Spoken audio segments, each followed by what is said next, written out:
virgin till marriage. I did all of those things. Yeah, I was like the yeah. So then I got married. What? Yeah. Well, here, wait. I'm gonna type something on my phone that the stream can't see. Okay, cool. But that'll put it into perspective. And then she said it anyway, out loud, on the stream, to thousands of people watching live. And that one moment right there is why her ex-husband is now suing her. But here's the thing. The lawsuit is just the most recent chapter of a very long story, because Hayley Baylee has been collecting controversies for years now, and in this video we're going through all of them. The apartment situation where she kept contradicting herself, the lawsuit and what she actually said on that live stream, and the ex-boyfriend drama that people are still split on to this day. There's a lot. Let's get into it. So, Hayley first went viral when a creator named Caleb Simpson asked to tour her New York City apartment, and the apartment was stunning. The kind of place that people in New York spend their whole lives trying to get into. So I remember that video going viral because Caleb Simpson asked if he could tour my apartment. So I did an entire tour with him thinking like, okay, this isn't really going to do much. It'll be like a fun thing to show people one day. And then I think within the first 5 hours, the video had 50 million views. And I had never seen numbers like that before in my life. But after she went viral, she started going on interviews and clarifying that that particular house didn't necessarily belong to her because she was broke and she wanted a way for her to raise money because she was about to get kicked out of her apartment. 50 million views in 5 hours. And suddenly, everyone wanted to know how a TikToker afforded a place like that in New York City. And Hayley's answer to that question kept changing depending on who she was talking to. In some interviews, she talked about how she used her TikTok income to make it work. In others, she implied her ex-husband was involved. And then there was this clip. I had 2 weeks left on an apartment that I could not afford. My ex-husband was rich. Like, that man worked harder than anyone. I was calling my mom. I was like, do I move home with you? Do I find a place? And then suddenly I went viral for the one thing that I literally can't afford. Like, how do I get this apartment back? I remember long calls on the phone with my ex-husband, who was eventually kind enough to co-sign. He didn't put money. He was like, this is you. And then I remember the calls with my mom being like, okay, this is the money I have in savings. It's enough to release this for 1 year. But if I don't make this happen, I will be in a bad financial position. So in this version, she was almost broke, about to lose her apartment, her ex-husband co-signed but didn't pay for it, and she used her savings to hold it down while she bet on herself to make it work, which is actually a pretty compelling story on its own. But then in other interviews, it sounded like her ex-husband was just paying for it, and in her TikToks, it sounded like her content was paying for it. 3 different versions of basically the same story. None of them are necessarily lies, but they don't quite line up with each other. And when you're living in one of the most expensive apartments people have ever seen on TikTok, people are going to pay attention to those inconsistencies. And speaking of her ex-husband, there's a much bigger situation involving him that we need to get into. So Hayley went on a live stream with another streamer, and for a while it was pretty normal. They were talking about how she met her ex-husband Matt, how fast things moved, how they eloped in Hawaii. She talked about how they got married after just 6 months together, eloped to Hawaii with just the 2 of them and a ukulele player they hired on the spot. Sweet story by all accounts, and she made it clear she had nothing but good things to say about him. Greatest guy in the world too, just the greatest guy. So, and how long y'all married for, if I can ask? 7 years. What the? Yo. What the? Sorry. No, the lore goes deep. Yeah. Man, this is so interesting to me. You can already tell the streamer knows more than he's letting on. That reaction to 7 years is a little too loaded for someone who just heard a normal number. But the conversation kept going. And we were best friends. But we just eventually, he really wanted kids, really young. And I wasn't ready. And we had a couple other issues. And we were just like, we should just be friends. And we were like, okay, we shared a lawyer. I was on his phone plan until a couple years ago. Still pretty vague. They wanted different things. It was mutual, no big fight. Normal enough. But then she grabbed her phone. Well, here, wait. I'm going to type something on my phone that the stream can't see. Okay, cool. But that'll put it into perspective. She types something, shows it to the streamer. He loses it. And then, instead of leaving it there, she just starts talking about it out loud, on the stream. The one she just said couldn't see what she typed, and the streamer gave her multiple chances to not go there. Detail, and the chat starts to go crazy. We're just very chill people. But you can talk about this? Yeah. You sure? Yeah, okay, I don't want to overstep you. No, you're fine. Wait, so okay, so you get married. And that was very early into the relationship as well. So that's kind of like a risk, right? It's very much so. Is this the honeymoon phase, or is this You see what I'm saying? Like, I also didn't know because like I was 21 and I was like a 21, not like how you are now, where like you've had life experience, whatever. I was very like goody two shoes. He asked twice. She said yes both times, and then she went further. Things. I was a virgin till marriage. I did all of those things. Yeah, I was like the yeah. So then I got married. what? Yeah. And then came the details that went everywhere. But like, yeah, you know what I'm saying? no, I know what you're saying. Yeah, but like, yeah. for how long? Oh no. Shut the fuck up. Our whole marriage. Shut the fuck up. No, dead Shut ass. the fuck up. Dead ass. Shut the fuck up. But I was gonna try. I was gonna try it all. Yeah. Therapists, doctors. You're lying. Not even lying. Looked up like lipo type shit, you know? She's saying the marriage never worked physically, that she spent years going to therapists and doctors trying to figure out what to do. The chat at this point was going absolutely insane, a lot of people guessing completely wrong reasons. And then she narrowed it down. No, because it was like he But, like yeah? like he's like 0.01% of the population. Oh, it's like that. Yeah. I just found the right one. I'm like, yeah, let's go. Yeah. Man. Yeah. You tried though? Oh yeah, of course. Like, of course. We tried impossible? everything. Impossible. Like unless it, you know, you're gonna be in tears, type shit. And then she said it outright. Yep. That's lucky one of the craziest stories I've Isn't heard. that crazy? I'm not even trolling. Yeah. Yeah. Yep. The trauma I can't put on the internet. Yeah. She literally said, "The trauma I can't put on the internet," right in the middle of putting it on the internet.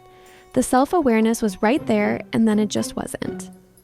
After the live stream went viral, Matt's new wife's Instagram was flooded with disgusting messages. People were sending her things no one should ever receive. Matt himself was being harassed. And Hayley made one comment on the lawsuit. It has sadly come to my attention that a video of me bullying another girl has made its way online. I have never been so disappointed in myself for the way that I acted. It's my job as a creator, especially a female creator, to lift others up. To see a video of me bringing this girl down just breaks my heart, because I'd rather have you see it from me and not a vlog page. I've included the video. And Now that wasn't specifically about the lawsuit. That's one of her joke apology style videos she makes, but it shows how she handles controversy. Light, self-aware, moves on quickly. The actual comment she made about the lawsuit was basically just saying it was going to hurt everyone and she hoped it wouldn't go further. She never said she regretted what she shared, which, whether that's a legal strategy or genuinely how she feels, is a choice she made. Okay, so this one is its own whole thing. And I want to be careful here because there are genuinely two people who got hurt in this situation, and I don't want to simplify it. Hayley was dating an influencer. She was posting videos with him, putting him on her page, the whole thing. And during that time, another woman, we'll call her Jamie, who had previously dated the same guy, reached out to Hayley privately. Jamie told Hayley everything, every disgusting thing this guy had done to her, and she made TikToks later about what that experience was like. I just landed somewhere for a super secret shoot, but because I can't tell you that yet, let's do an edition of the things my ex-boyfriend did, and I still stayed. Yes, I'm aware some of these are very foul, and I should have seen it coming, but you know, when you're in love, you're dumb. Let us begin. After about a year of dating, I asked him what my middle name was, and he didn't know. He didn't even have a guess. During the first 6 months that we were dating, he secretly talked to a woman, FaceTimes, text messages, hangouts, and I knew nothing about it until I saw it all in his phone. And she went into even more detail about what this relationship actually looked like. In the deleted. When I saw that a particular girl's text messages were under hide alert, he continued to tell me that he must have fallen on his phone, and that's why the alerts were hidden. This man was literally on his hands and knees, begging me, looking me in the eyes, crying, telling me that that's what happened. When he met my parents for the first time, he drank a whole bottle of whiskey that day. And when I questioned him about it, he said that I shouldn't be able to control what he drinks and that he is an adult. He would follow so many girls on Instagram and like so many girls' photos that I had to download a tracker for the things that he liked just to check if he was lying to me about them. And he was always lying to me about them. That should have been my sign. Genuinely awful stuff, and it gets worse. Whenever we would film a video together, he would make sure to make my life a living hell unless I tagged him. And even when I did tag him, he asked me to pay him to be in my video. Now, the reason this became a controversy and not just a sad situation is because of what Jamie said. According to Jamie, she had warned Hayley about all of this before it even got to this point.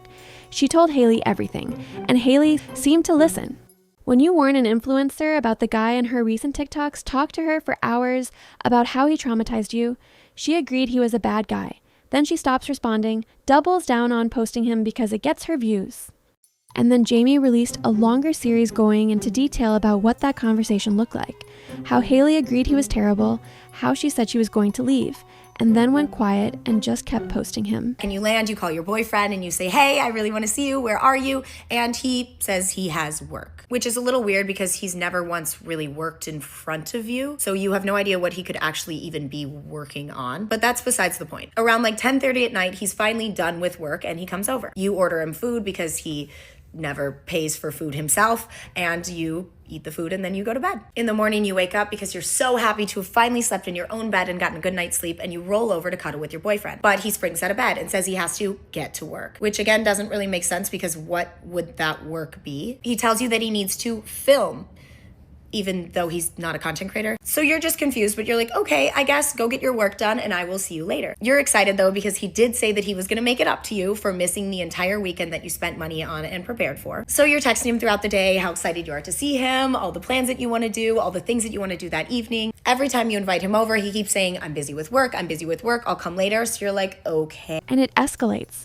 He has been following all of these women. And you're like, that's really weird. Why is he doing that? So of course you ask him and he responds by saying you are crazy, you are looking into things too much, and that nothing is going on. He's not talking to anyone else and he would never do that. So you're like, okay, that's sketchy, but I'm going to believe you. 8 o'clock rolls around and he finally comes over and you just have this like weird gut feeling. So you ask to see his phone and he's very reluctant to give it to you, which is weird because he literally 2 hours before just told you that you were crazy for thinking he would even consider talking to anyone else. He eventually hands over his phone, so you go to messages. But you're smart, so you know to go to deleted messages. And you feel like somebody stabbed you in the stomach. There are hundreds and hundreds of deleted messages from so many girls. And look, the comments on this situation were split right down the middle.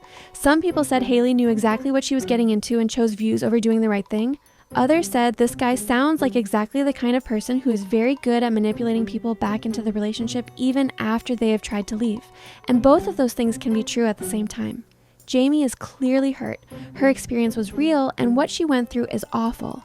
And Hayley was also genuinely treated badly by the same guy. 2 victims, 1 situation. And Hayley hasn't really publicly addressed Jamie's side of it. So right now, Hayley is just kind of carrying on. She's still posting. She jokes about the Met Gala situation occasionally, like when Olivia Rodrigo used the same audio and Hayley commented telling her not to. But she avoids the bigger controversies. Did everyone wear normal dresses to the Met Gala? Why did everyone wear normal dresses to the Met Gala? Like, if I could see it at the Golden Globes or the Oscars, that'd be great. That'd be beautiful. I'd love it so much. But like, it's the Met Gala. Like, go big or go home. I would come in the craziest stuff ever invented, ever. Even if everyone hates it, I don't care. It's the Met Gala. The lawsuit is still ongoing. She hasn't made a TikTok about it and probably won't. The boyfriend drama has mostly died down, but Jamie's videos are still up if you want to go through the full series. And the apartment story is still a little confusing depending on which interview you watch. What's interesting about Hayley is that she somehow manages to keep most of her audience through all of this. The Met Gala backlash blew over. The billionaire boyfriend thing blew over. Even the apartment contradictions barely made a dent. The lawsuit is the first thing where you look at her comment sections and the support just isn't there the way it usually is. Whether that changes anything about how she moves going forward, we'll see.